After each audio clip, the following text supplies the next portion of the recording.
A graça e a paz do Senhor Jesus a todos. Nós estamos fazendo este trabalho, um trabalho de formação continuada, onde nós estaremos fazendo uma entrevista para concretizar algumas concepções sobre ética docente, bem como esse trabalho ele servirá como um aprendizado aos novos professores em formação da instituição do qual nós fazemos parte, que é o Seminário Teológico Biblos, e frisando também que este trabalho ele decorreu de um processo avaliativo da Faculdade Unicesumar, na Universidade Cesumar, onde nós estamos fazendo uma formação de professores no curso de pedagogia, e com isso nós estamos nesse processo e trouxemos a ideia para o Seminário Teológico Biblos como formação continuada aos nossos professores que estão dentro de um programa de mestrado.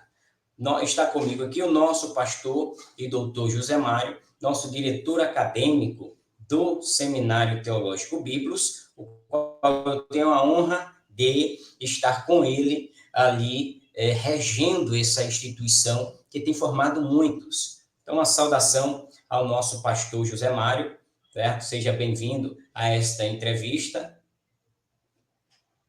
Boa noite a todos, graça e paz. Para mim é uma satisfação e poder contribuir com a construção do conhecimento, com esse diálogo que nós teremos nessa noite e que possa ser proveitoso para todos aqueles que estão nos assistindo e construirmos uma ponte de conhecimento nessa noite. O nosso trabalho se dará nessa noite numa configuração de entrevista, onde nós estaremos fazendo umas perguntas e o nosso diretor acadêmico vai estar respondendo cada uma delas com o seu embasamento pedagógico, todo o seu conhecimento, nos trazendo esse aparato para que nós possamos estar empregando na nossa vida como professores também. Bem, é importante também lembrar que o nosso pastor e doutor José Mário é pedagogo, ele tem formação na área de História, Ciências da Religião, doutor em Teologia e rege com muita maestria o nosso seminário. Então, é a pessoa mais do que qualificada para estar dividindo conosco todos esses conhecimentos que serão compartilhados através das nossas perguntas. Então, vamos iniciar, primeiro, entendendo um pouquinho sobre o que é ética docente. E aí nós temos aqui uma conceituação rápida, onde diz que ética docente é um conjunto de princípios e valores que norteiam a conduta do professor em relação aos seus alunos. A ética é uma área da filosofia que busca estabelecer o que é certo e o que é errado. E a linha entre o bem e o mal, sem recorrer ao senso comum. A ética docente estabelece regras para o bem comum, tanto no individual quanto no coletivo. Nós estamos falando de professores em atuação, muitas vezes em salas compostas por 10, 20, 30, 40, 200 alunos, do qual ele tem que manter uma certa liderança, manter todo um processo pedagógico para que venha fluir bem no ambiente de sala de aula, e ele precisa respeitar todo e qualquer aluno, todo e qualquer comportamento, honrando e sabendo divergir o que é certo, o que é errado, o que é bom, o que é ruim, qual é uma postura bem, uma postura mal, e isso faz com que o professor ele venha conseguir tratar a sua aula, o seu plano de aula, executar com maestria na sua sala de aula, bem como respeitando o todo, o coletivo, como citado na conceituação. E, diante disso, nosso pastor e doutor José Mário vai estar nos respondendo a nossa primeira pergunta, e é a pergunta: como você define ética profissional no contexto docente? Muito bem, meu professor Davidson, uma pergunta bem pertinente e que, com certeza, trará algum tipo de reflexão. Como definir esse tipo de ética profissional? No ambiente docente, eu olho a ética como sendo uma ponte que deve ser construída entre o professor e o aluno. Só que a base dessa ponte vai estar valores e atitudes que precisam ser respeitados de ambos os lados, até porque tanto o professor como o aluno, eles juntos irão construir não só o conhecimento, mas também irão construir valores e atitudes, as conhecidas atitudes éticas, e que tudo isso nos faz lembrar uma frase que diz que respeito gera respeito. Então, sendo assim, todos precisam ser respeitados em uma sala de aula, em um ambiente acadêmico, docente, discente, porque para que não haja conflitos. Então, na minha concepção, a ética dentro da docência é uma ponte, e essa ponte tem que estar interligada através do respeito e das atitudes e entre o professor e o aluno. Muito bem, e bem lembrado também o fato de nós não sermos os detentores do conhecimento, e sim aqueles que mediam o conhecimento. Até porque nós estamos falando da pedagogia tradicionalista, onde o professor era o detentor do conhecimento e tudo que era passado por ele era visto como uma certa lei, porque ele sim era aquele que tinha se formado, que estava ali apto para ensinar. Hoje, a perspectiva é totalmente diferente, onde passamos pelos processos fundamentais pedagógicos na evolução da educação, e hoje nós entendemos e temos a concepção de que o professor é o mediador do conhecimento, certo? Entre o nosso aluno e o conhecimento. Vamos à segunda pergunta, e a segunda pergunta a gente traz aqui algo que é bem interessante, que quais são os princípios éticos que você considera essenciais para um professor?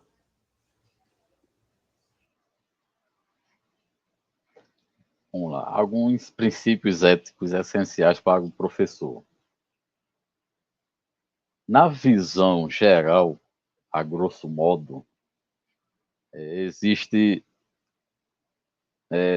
5 princípios básicos dentro da ética, seja ela esboçada tanto de maneira docente como na questão profissional. São 5, vamos dizer que são os 5 pilares da ética, que seria a honestidade, a integridade, o respeito, a responsabilidade e a justiça. Isso, de um grosso modo, abraçando aí de uma maneira geral os princípios éticos principais, o pilar da ética.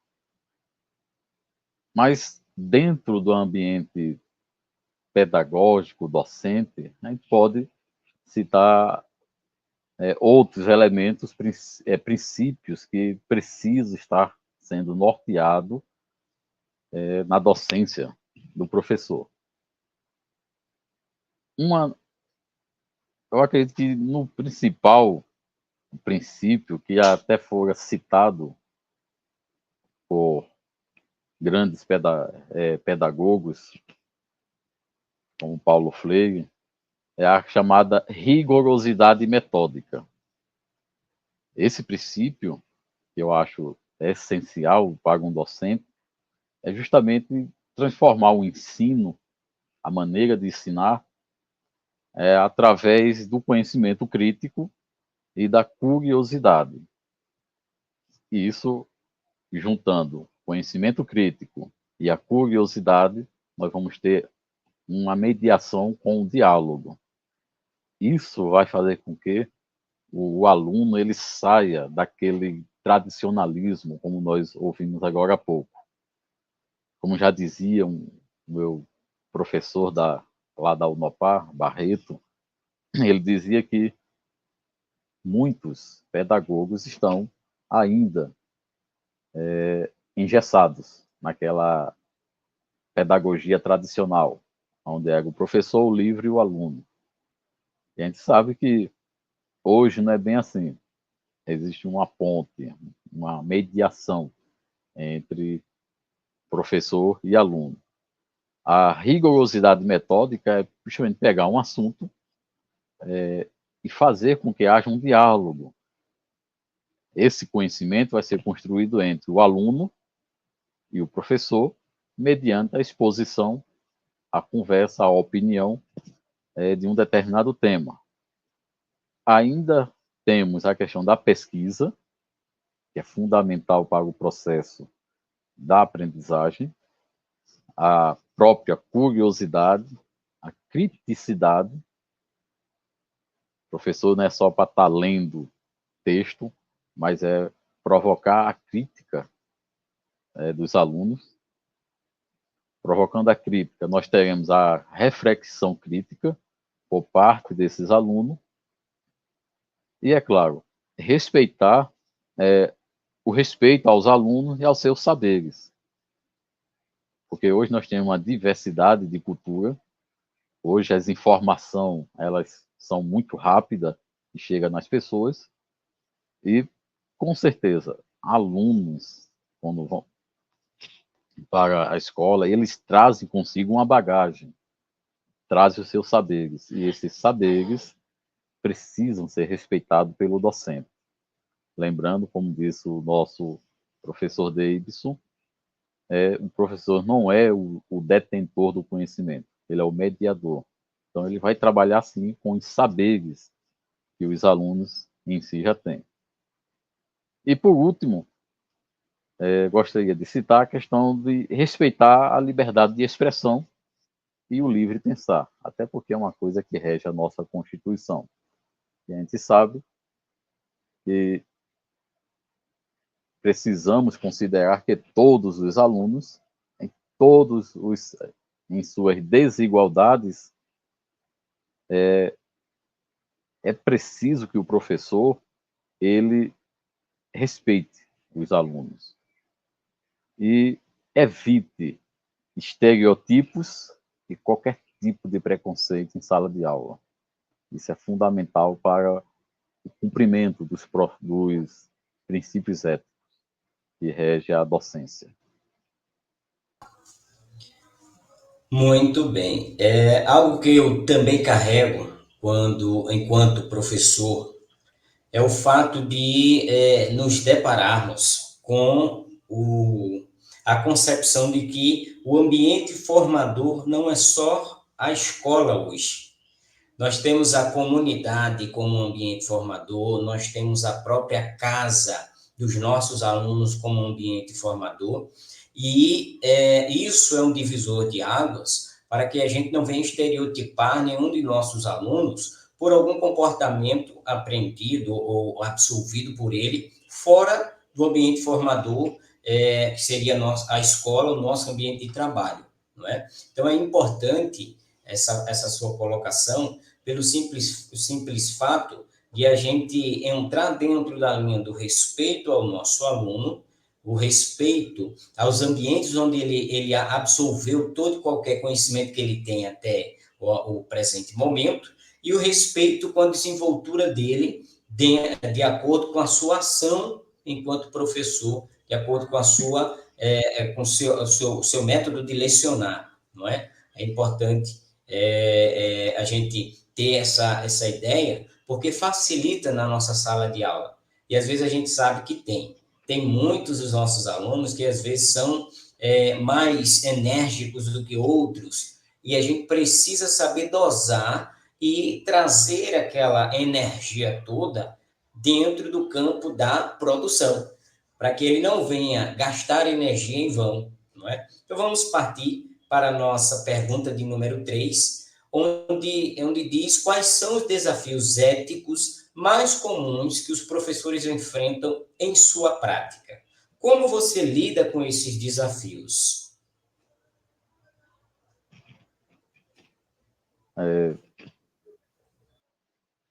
Eu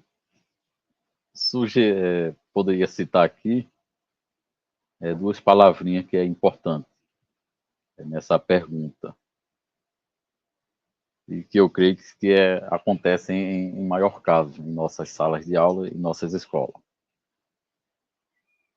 E um dos grandes desafios é justamente a imparcialidade e a justiça. A imparcialidade e a justiça. Isso por quê? Porque o professor ele tem o dever e tem a missão, vamos dizer assim, de garantir que todos os alunos sejam tratados de forma justa e imparcial. O docente ele não pode ter parcialidade em sala de aula. Ele não pode ter preferências em sala de aula. Tem que ser neutro. Ele está ali para transmitir conhecimento, para ser mediador. Está ali para formar opiniões. Está ali para informar e não para desinformar. É claro que esse tratamento ele tem que ser independente das origens que esse aluno tenha. Seja uma origem racial, cultural ou religiosa, ou que tenha um pensamento teológico diferente, filosófico, tem que respeitar o aluno em sua amplitude. Ou então, também, o professor ele tem que garantir o mesmo tratamento em relação às habilidades que o aluno tem. Então, ele não pode agir com parcialidade e com injustiça em sala de aula. Tem que tratar todos de um mesmo nível. Isso, para quem ainda é engessado, é complicado. Não é tão fácil assim. Mas como lidar com isso? Creio que se estabelecer critérios claros e objetivos para a avaliação de tratamentos dos alunos, isso seria importante. E, é claro, manter uma transparência nas decisões que forem tomadas entre os alunos. Além de ser um mediador, o professor ele tem que ser transparente, ele tem que ser claro e objetivo e tratar todos de uma maneira igual, sem parcialidade, sem partidarismo. Todos os alunos precisam ser respeitados.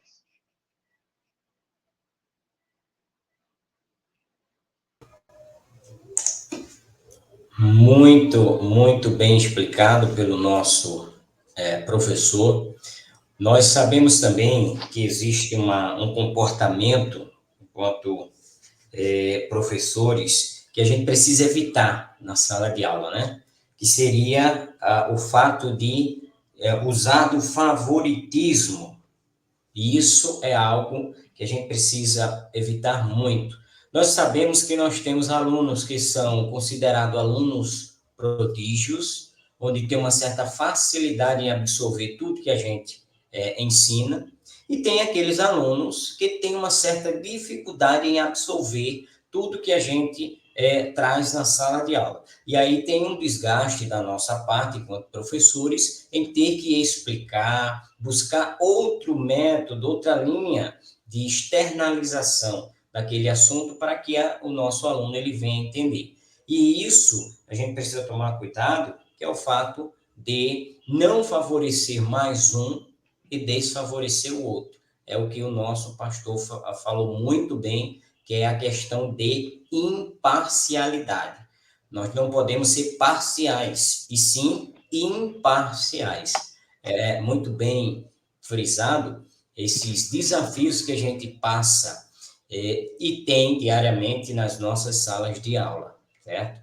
Vamos à próxima pergunta, que seria: como você equilibra a responsabilidade de transmitir o conhecimento com a necessidade de desenvolver habilidades éticas nos alunos. Nós bem sabemos que ética docente está dentro do campo de desenvolvimento de ética em nós, como professores, e desenvolvimento do comportamento ético em nossos alunos que estão dentro do processo de formação, não é? E aí, como você faz esse equilíbrio da sua responsabilidade em ter que passar todo o conhecimento e também a necessidade de ter que desenvolver habilidades éticas nos seus alunos? Uma ótima pergunta. 5 pontos é importante a gente destacar nessa pergunta. Eu creio que não resolveria assim de imediato, mas seria uma mudança bem radical se houvesse isso. Primeiro, ter uma integração da ética no currículo.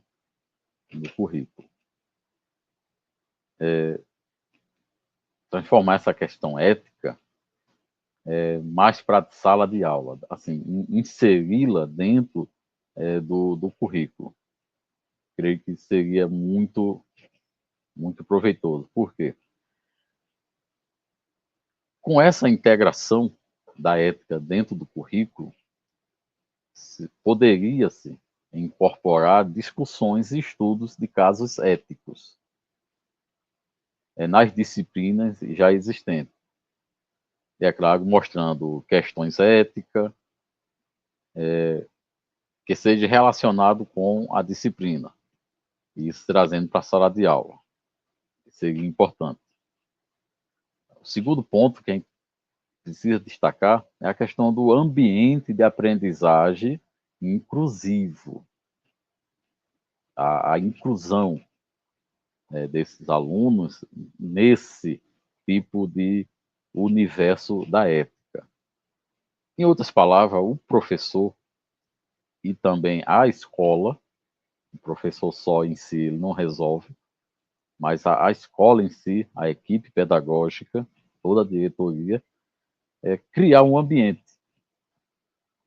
onde os alunos se sintam seguros para opinar suas expressões.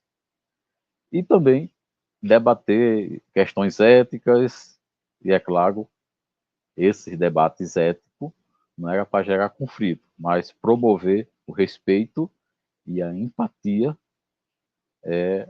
sobre determinados assuntos, que são tabus, mas com um bom debate, um bom fórum, então conseguiria quebrar aí muitos paradigmas que ainda precisam ser quebrados dentro da pedagogia atual. Terceiro ponto importante que a gente precisa destacar também é os exemplos práticos.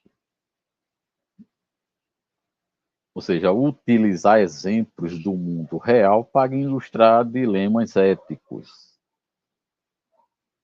E discutir, é claro, as consequências de diferentes decisões.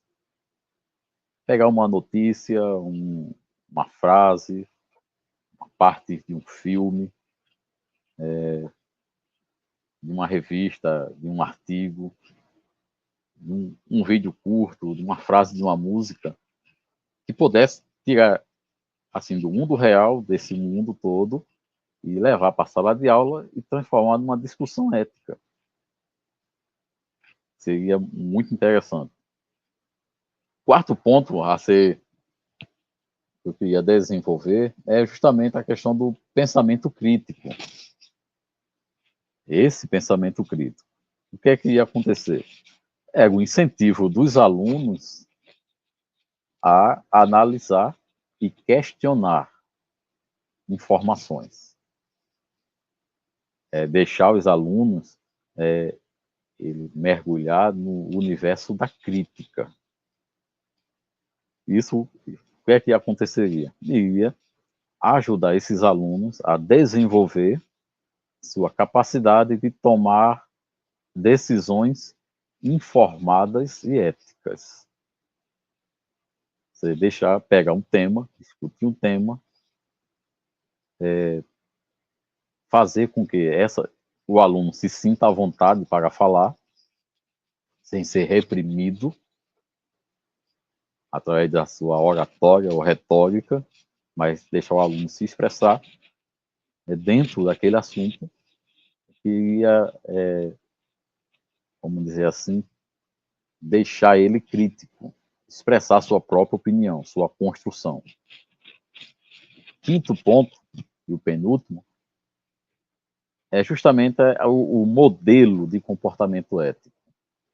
Isso acho que é fundamental. Isso por quê? Porque todo professor, todo educador, ele deve ser modelos de comportamento ético.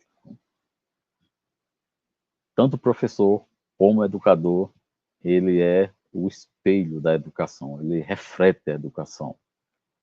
Vamos dizer assim, que todo professor ele tem que ser uma luz que vai dissipar as trevas da desinformação e da ignorância para trazer luz para aqueles que estão acorrentados dentro da caverna da ignorância.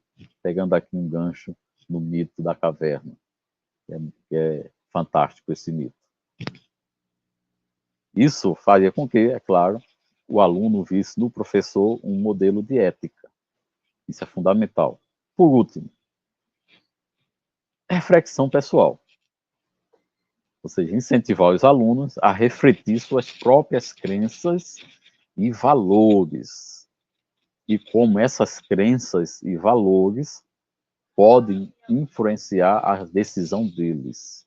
Então, isso é fundamental dentro da docência, a questão da ética. Muito bem colocado. Nós falamos aqui, nós tratamos duas palavrinhas que são, que estão em evidência nesse século, que é integração e inclusão. Aí o senhor citou no primeiro ponto a integração da ética no currículo. Isso é muito importante nós lembrarmos, assim como a educação financeira era necessário ser inclusa no currículo pedagógico para que a gente pudesse ter essa propriedade, essa obrigatoriedade em ter que transmitir em sala de aula. E, no segundo momento, é um ambiente de aprendizado, de aprendizagem inclusivo. Quando a gente fala de inclusão, a gente abre precedentes para todo o contexto onde nossos alunos são inseridos e cria um ambiente seguro e saudável, como foi bem citado aqui pelo nosso professor José Mário. E esse ambiente vai fazer com que nós possamos trabalhar esse pensamento crítico de forma que o nosso aluno ele possa se sentir à vontade em transmitir as suas ideias sem receber retaliação dentro do ambiente escolar. Isso é importantíssimo. E bem como também esse modelo de comportamento ético, onde a gente precisa desenvolver e os alunos verem em nós um exemplo e poder ter essa competência, capacidade e habilidade de poder desenvolver esse modelo ético também. Bem citado, bem argumentado pelo nosso professor aqui, a respeito da pergunta de número 4. A pergunta de número 5 já vai tratar outro tema, e também o que nós citamos aqui, que é a respeito de inclusão, tá? Como você promove a igualdade de oportunidades e a inclusão na sala de aula?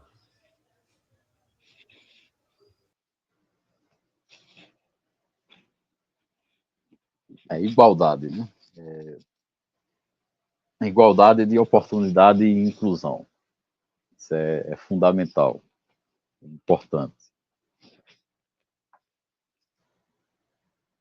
Promover a igualdade de oportunidades, na verdade, e a inclusão na sala de aula é importante porque é essencial, porque tanto a igualdade como a inclusão vai gerar na sala de aula um ambiente de aprendizagem, primeiro, justo, e segundo lugar, acolhedor. O aluno ele vai se sentir acolhido pelo fato de estar sendo incluso em seu processo de aprendizagem.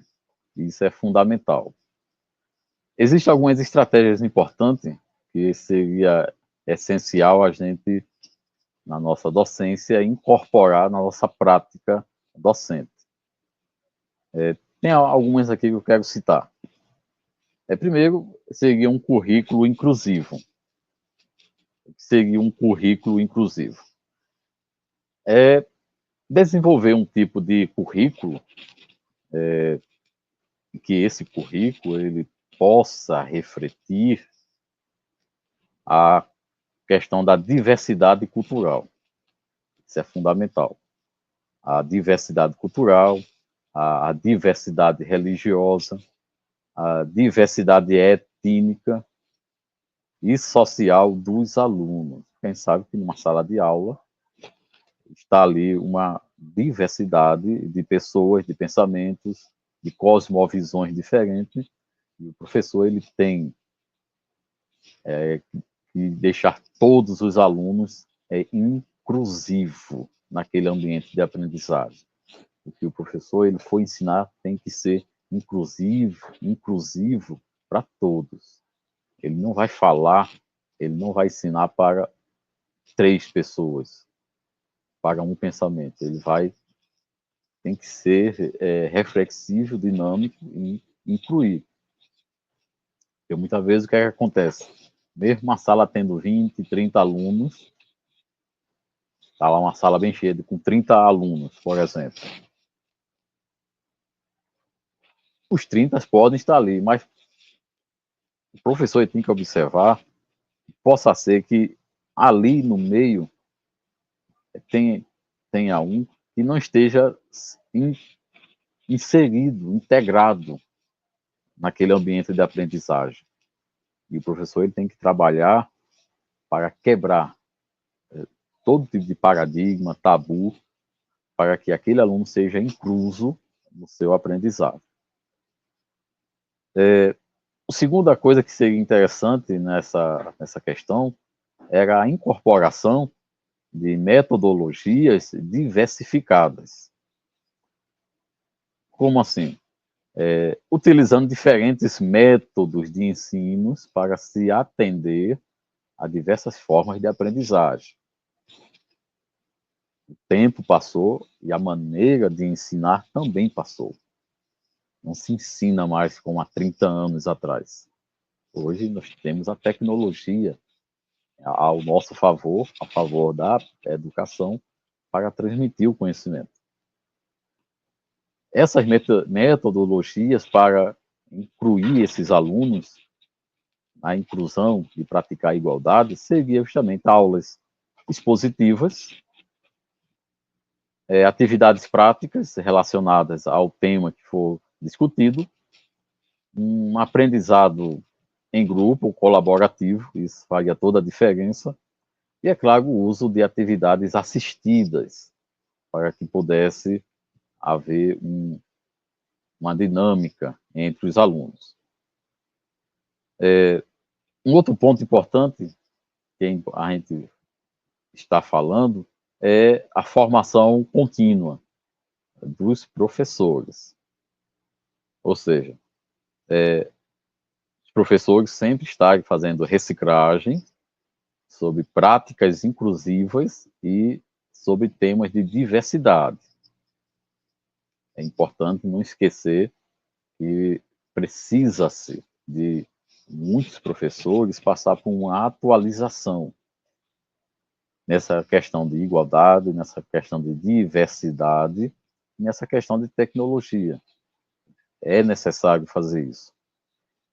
Por último, eu gostaria de citar também a questão de políticas de não discriminação.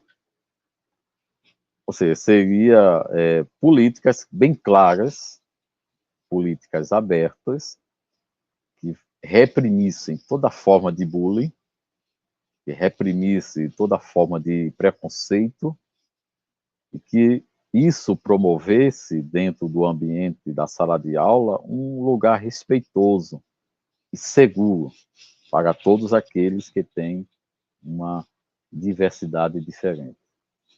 Até porque nós vivemos numa sociedade bem diversificada, e isso é importante citar. Muito bem. Uma coisa interessante, quando a gente fala de integração e inclusão, é necessário a gente entender que o processo de integração é toda a preparação de um ambiente onde vai receber pessoas de condições físicas diferentes, mas que ele possa se sentir o mais à vontade possível.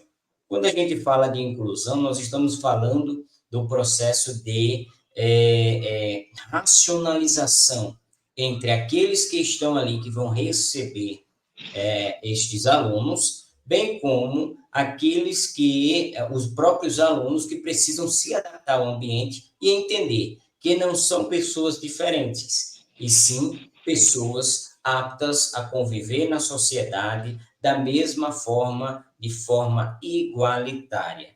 Estou fazendo o link, inclusive, para a nossa pergunta de número 6. Por quê? Porque na pergunta de número 6, nós vamos trabalhar um tema que é importantíssimo e é necessário na sala de aula. E seria a pergunta: quais estratégias você utiliza para garantir a equidade e o respeito entre os alunos?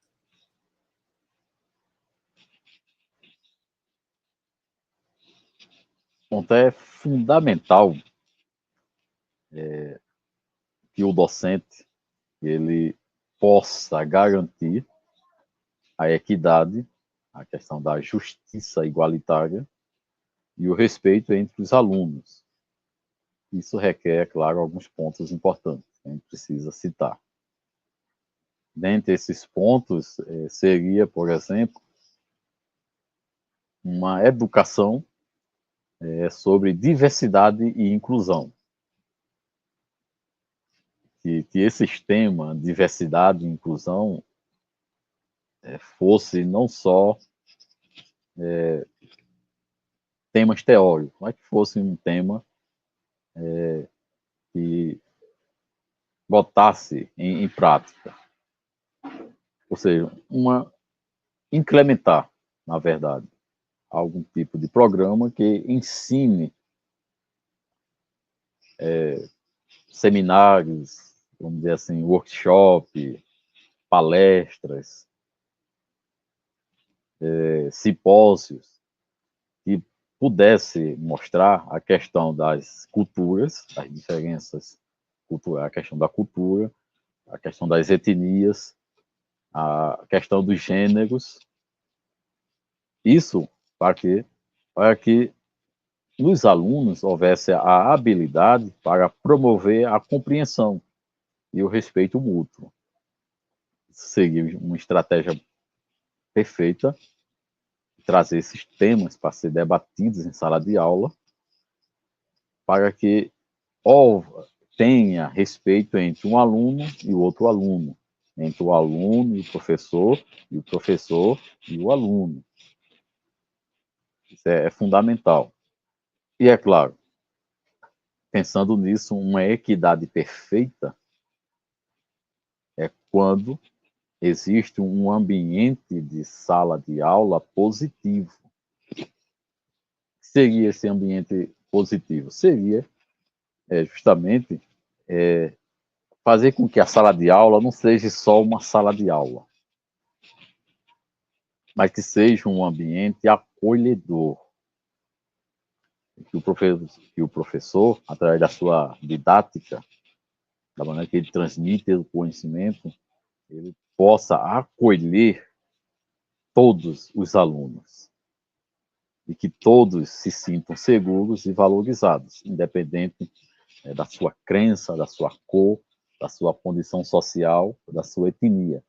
Ou seja, o professor ele tem que trabalhar nessa questão, deixar com que a sala não seja só um núcleo do saber, mas que seja também um ambiente acolhedor, que o aluno se sinta bem, seguro em dar sua opinião.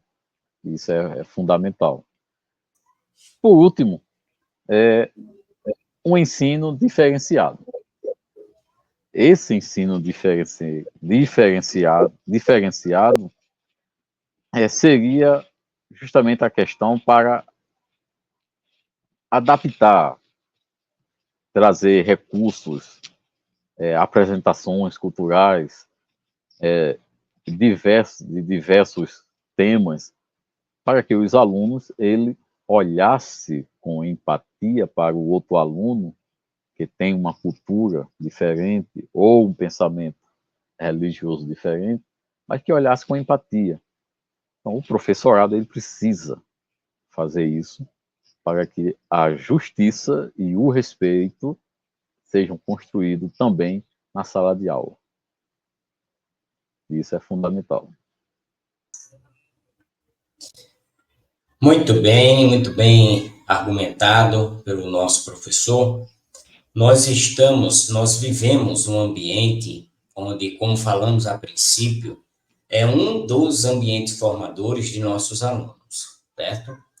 E com base nisso, nós precisamos estar espertos em alguns pontos para que nós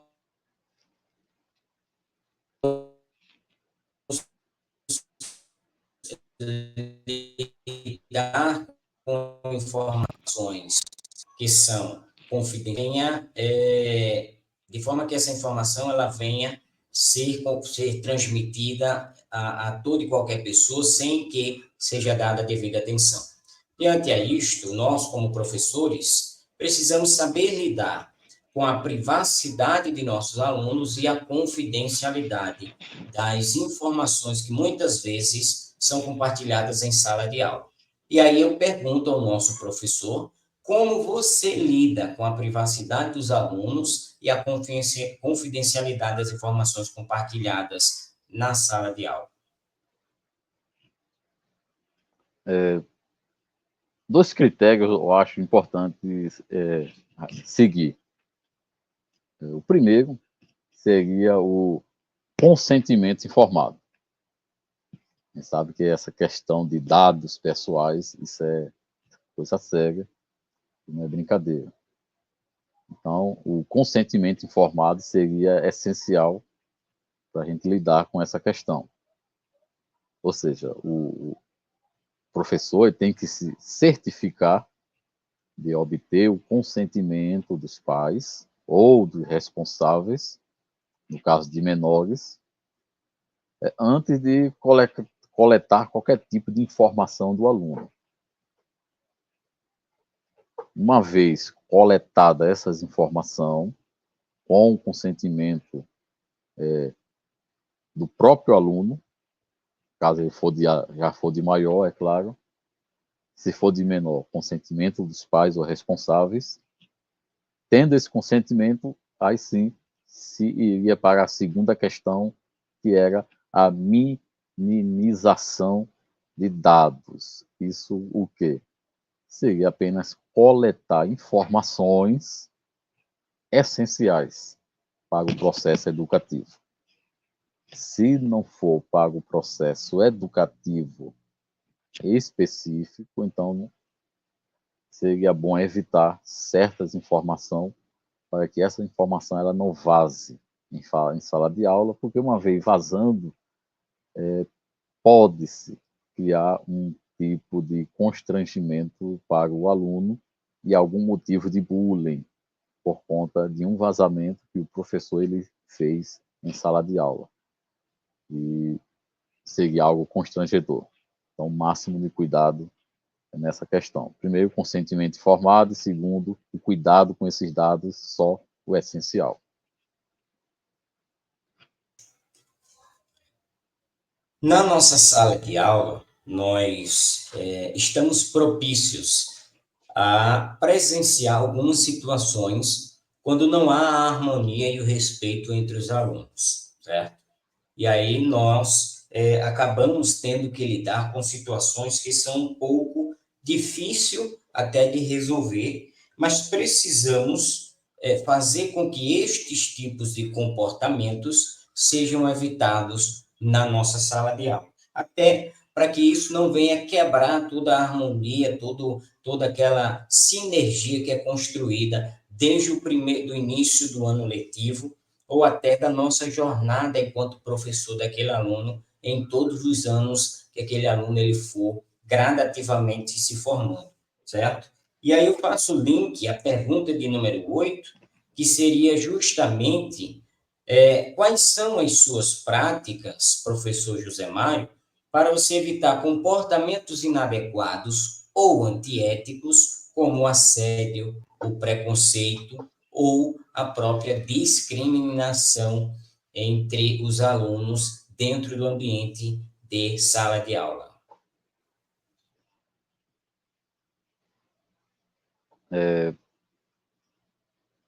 Vamos citar aqui duas questões que eu acho bem pertinentes e que eu acredito que funcionam. Já funcionou comigo. Assim, sempre funciona, né? Mesmo no ambiente teológico, mas a questão da pedagogia ela é universal em qualquer âmbito. Que seria as chamadas diretrizes éticas.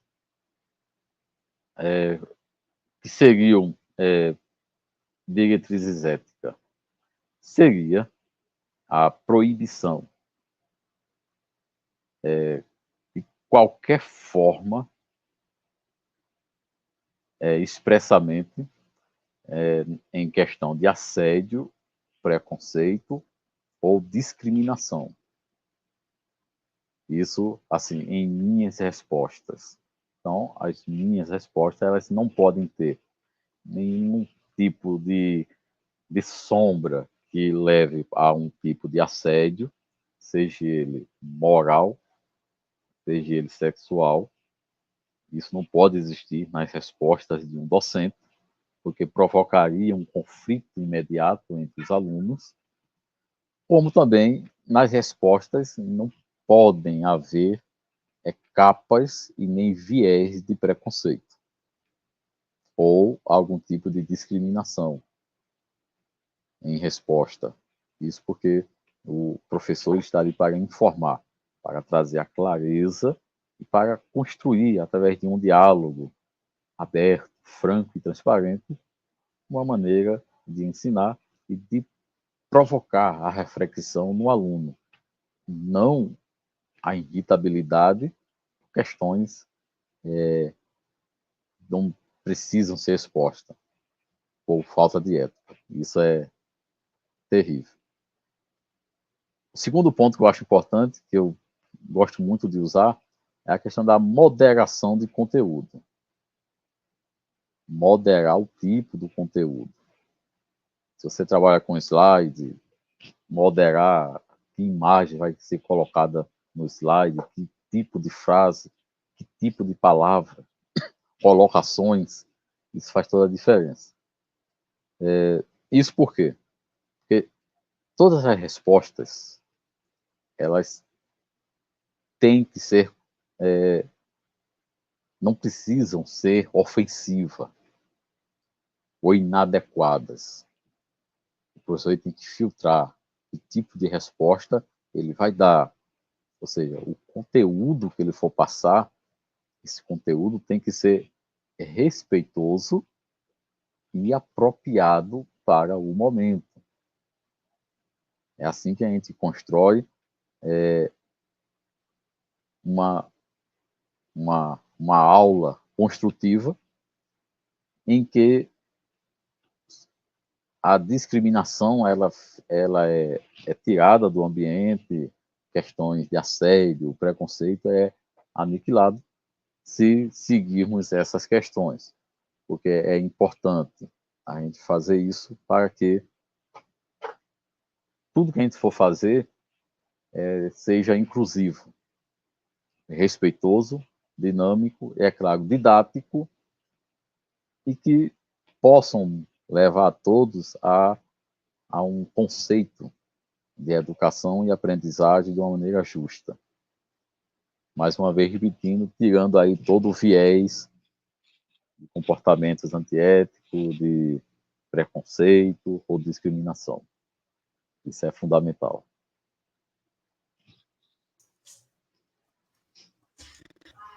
Muito bem, chegando em reta final desse projeto de formação continuada, nós estamos aqui com a última pergunta, e essa última pergunta seria alguns conselhos por parte do nosso professor e doutor José Mário, ele que tem anos de estudo, de prática, de vivência em sala de aula, dentro do contexto teológico também, e também em sala de aula no ensino secular. E a última pergunta, para que nós possamos receber ainda mais conhecimento e algumas direções por parte do nosso professor, que é muito experiente na área, é o que tens, professor José Mário, a deixar como contribuição aos novos professores que estão em processo de formação. Bom, concluindo, gosto muito de uma frase de um dos filósofos que vai dizer que só sei que nada sei. E que isso seja um texto áudio para todos aqueles que querem adentrar na pedagogia, que queiram lecionar, e que eles possam nunca dizer que já são, vamos dizer assim, hoje cheguei no topo do professorado. Ninguém chega ao topo do aprendizado, porque o aprendizado ele é contínuo, ele é construtivo. Todo dia o professor ele está ensinando e está aprendendo, e está ensinando.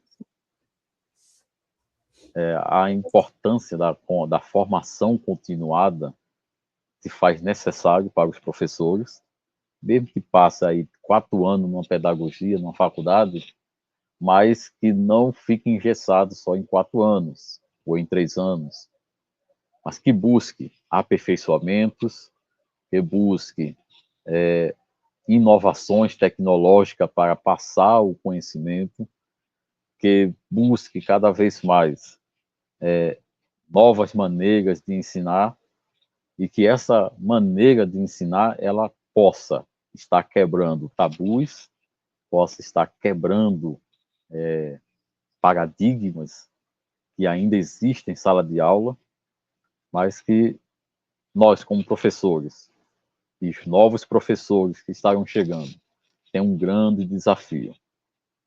Primeiro, é claro, sair do engessamento, não ficar engessado.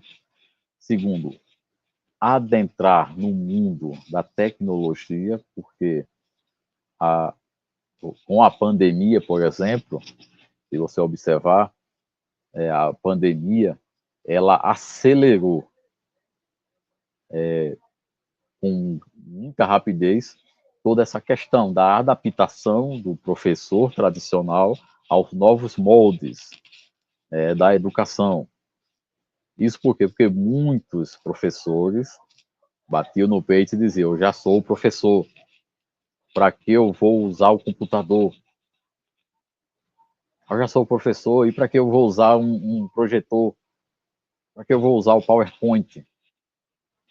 A aula se dá com giz e quadro. Escutei muito sempre estar dizendo isso. Só que a pandemia chegou. E quando a pandemia chegou, nem tinha quadro e nem tinha giz. E também não tinha alunos sentados na cadeira, na sala de aula. Tinha a tela de um computador, tinha o PowerPoint, tinha um chat, tinha o Microsoft Teams, tinha o Zoom, tinha o Google Meet, o stream que nós estamos usando. E agora os professores engessados. que, por incrível que pareça, não sabia nem ligar o computador. Escrever um texto no Word.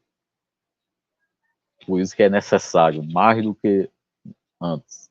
E sempre. Uma vez que a gente aprende, sempre está buscando conhecimento, aperfeiçoamento e formação continuada, para que a gente não fique engessado. Quanto mais aprender, melhor ponte teremos entre o aluno e o conhecimento. Até porque, como já dissemos no início, nós não somos os ditadores da sala de aula.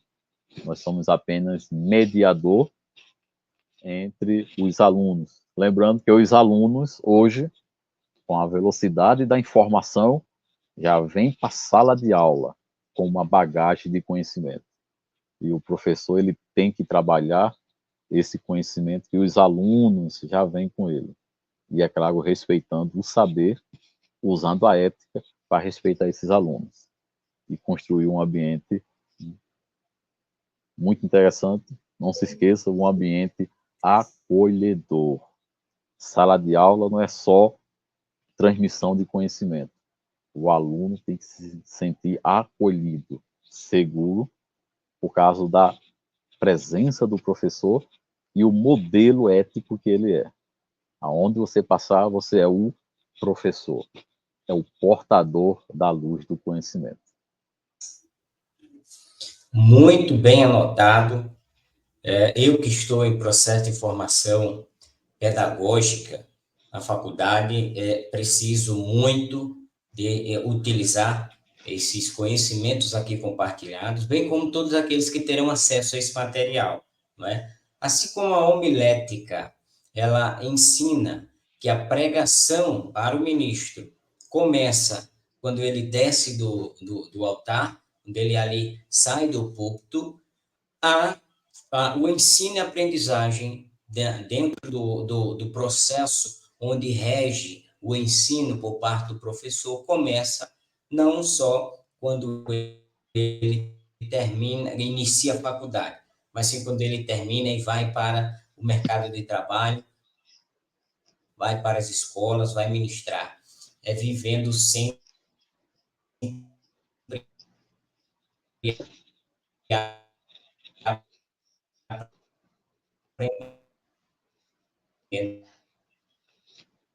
é um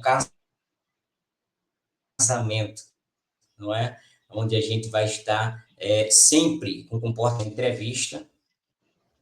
Estaremos concluindo aqui a nossa entrevista com o nosso pastor, doutor, mestre, capelão, ele que é professor, pedagogo, ele que também é gestor educacional e é pós-graduando também no campo da história, nosso professor José Mário. Ele que nos ensina muito na nossa sala de aula, na instituição Centeb, onde ele traz uma gama de todo o seu conhecimento, compartilha, falo com propriedade, por ser aluno também do nosso mestre Mário, como chamamos carinhosamente. Quero só agradecer pela sua predisposição em estar dividindo conosco um pouquinho mais do seu conhecimento dentro do campo da ética docente, que é um tema que tem sido trabalhado muito nas formações de professores. É um tema que nós precisamos desenvolver desde o primeiro momento que nos predispomos a ser professores neste século, bem como a maturação de uma mente o que venha a ser não a detentora, mas sim a mediadora. E essa tem sido o nosso desafio enquanto professores neste século, mas temos feito um bom trabalho, porque as instituições têm se modernizado, têm nos trazido, inclusive este trabalho faz parte de uma instituição que é o Seminário Teológico, tem nos dado essa oportunidade de ter acesso a toda a melhoria deste século, tudo que vem sendo aperfeiçoado neste século. Então, aqui nós encerramos, passo aqui ao nosso pastor, para que ele faça as considerações finais e assim possa estar encerrando a nossa entrevista, o nosso trabalho hoje de formação continuada, para que você, professor, possa ter mais conhecimento enquanto professor na sua jornada de ensino-aprendizagem. Bom, quero agradecer esse momento, foi bem gratificante, espero ter contribuído com os pensamentos da ética, espero ter contribuído para a solidez deste assunto, didaticamente, pedagogicamente, e dizer que estamos sempre à disposição para trazer esses temas e que possa provocar na mente das pessoas, como eu digo para os alunos do seminário, provocar na mente das pessoas o pensamento crítico, o pensamento filosófico. É isso que o mundo ele precisa, de mais criticidade. Não de uma maneira negativa, mas aquela criticidade que irá ampliar a mente e o pensamento. Com certeza o mundo será melhor se a gente pensar e ampliar o nosso pensamento em questões positivas. Que Deus abençoe. Forte abraço, estamos à disposição. Nós agradecemos, pastor José Mário, professor, que se predispôs mais uma vez a estar conosco. E a você que vai assistir esse material, curta, comente, compartilhe, para que outras pessoas tenham acesso a todo esse conhecimento sobre este tema, que é um tema muito pertinente ao nosso século. E ética, não só no campo da docência, mas nós, como ministros do Evangelho, como servos do Senhor Jesus, precisamos entender e estar dentro de uma propriedade no conceito de ética, não só na parte teórica, mas a parte prática também. Então, que todos possam estar com Deus e continue sempre nesse espírito, buscando conhecimento, buscando aprendizagem, se formando a cada dia, fazendo essa reciclagem, como falou muito bem aqui nosso pastor. Meu pastor, Deus o abençoe, fique na paz do Senhor Amém. Jesus e até o nosso próximo trabalho, não é? Estaremos Amém. aqui transmitindo conhecimento